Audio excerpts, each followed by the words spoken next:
COVID-19 has killed almost 1 million people in the United States, where some 200,000 children have become orphans due to the pandemic. The Atlantic has just published an article titled, "America's Pandemic Orphans Are Slipping Through the Cracks," saying the orphans are being ignored by American society.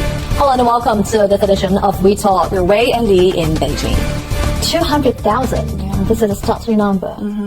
That means, on average, in every public school in the United States, 2 children have lost a caregiver to the pandemic. Yeah, and as far as we know, these orphans are facing increased risk of abuse, dropping out of school, And poverty. Right? And no law or executive order has provided resources for them. Yeah, as you mentioned earlier, with COVID death in the United States now nearing 1 million, American children from different backgrounds have been orphaned. However, Hispanic caregiver loss is more than double that of white Americans. This is worth noting because racial disparities are always a deep-rooted problem, social problem in America. Well, any response from the federal government?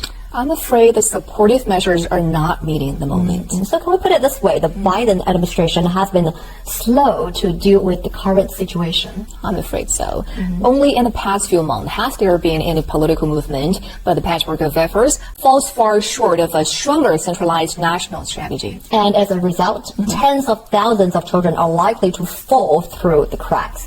Is it because the federal government doesn't know how to piece together that strategy? Well, speaking of this, here's an interesting example. During the HIV epidemic, the U.S. helped orchestrate an impressive response to the world's orphanhood needs. So this time, some experts' question is all about if the will is there. True. And by the way, what do you think America needs to be doing right now? Well, the article suggests, of course, providing help financially and psychologically To both orphans and their families ASAP, because children change with breathtaking speed. And that could lead to many social problems in the longer term. Time is of the essence. Exactly, and early intervention is crucial for reducing trauma and improving overall health. Yeah, like what experts have said, this has to happen now. And from this point of view, any new plan to help them will likely be too little, too late.